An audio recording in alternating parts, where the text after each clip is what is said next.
السلام علیکم عزیز طلباء، امید ہے کہ آپ کی عید الاضحیٰ آپ نے اپنی فیملی کے ساتھ بخیر و عافیت آپ نے گزار لی ہوں گی، اور عید کے بعد آپ کو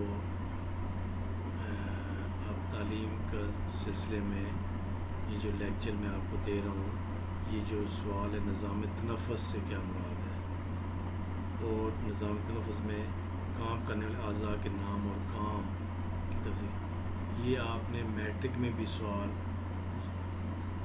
ریسپائریٹری سسٹم اور سرکولیٹری سسٹم پڑھا ہوگا، تو یہ وہی ہے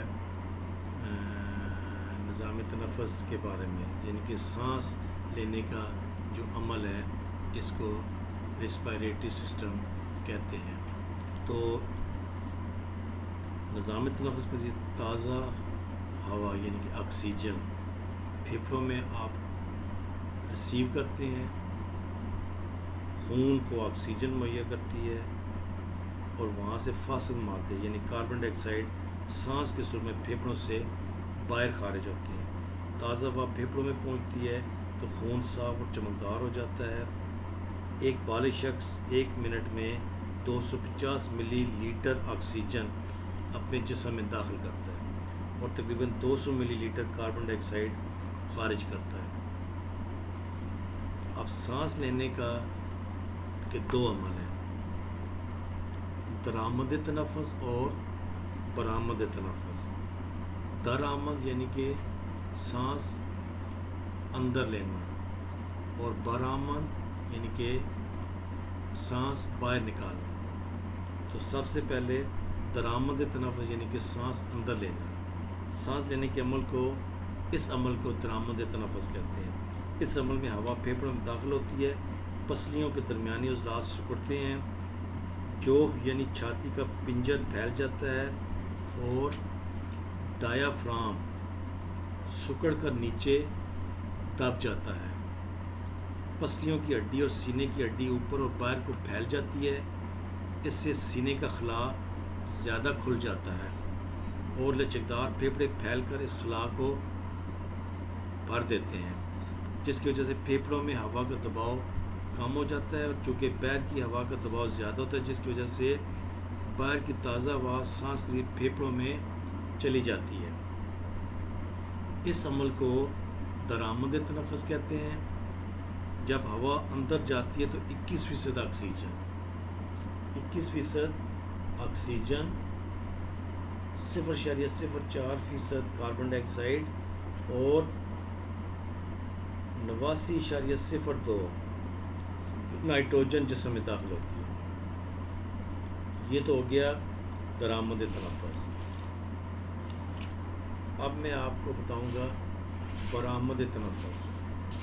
درآمد تنفس تو آپ کو سمجھ آ گئی نا، یعنی کہ سانس جب آپ اندر لیتے ہیں آکسیجن حاصل کرنے کے لیے تو اس کو درآمد تنفس کہتے ہیں۔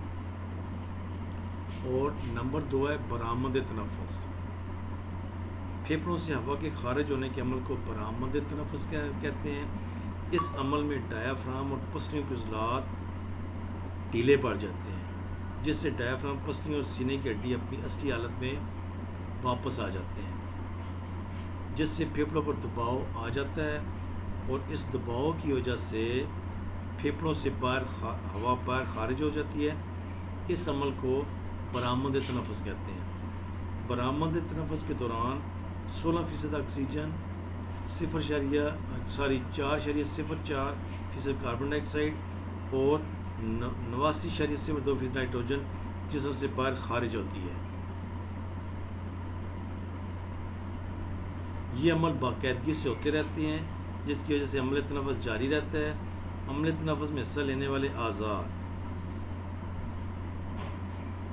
ناک، منہ، حلق، آلہ صوت، ہوا کی نالی، سانس کی نالیاں، پھیپھڑے، ڈایافرام اور پسلیوں کے عضلات، یعنی کہ یہ وہ ہیں کہ جو نظام تنفس میں حصہ لینے والے جو اعضاء ہیں، ان کی کام کی تفصیل ہے یہ اس کے بارے میں، جو کہ ہم انشاءاللہ اگلے لیکچر میں اس کی تفصیل پڑھیں گے. آج کے لیکچر میں نے آپ کو بتایا کہ ایک تو جو نظام تنفس ہے اس کی ڈیفینیشن، اور دوسرا اس کی دو اقسام ہیں، برآمد تنفس اور درآمد تنفس، کہ سانس اندر لینا اور سانس باہر نکالنا. اس دوران کیا کیا چیزیں جو ہیں اس میں انوالو ہوتی ہیں، یعنی کہ آکسیجن جسم کے اندر داخل ہوتی ہے اور کاربن ڈائی آکسائڈ سے خارج ہوتی ہے. تو کل انشاءاللہ آگے ان کی تفصیل میں آپ کو پڑھاؤں گا.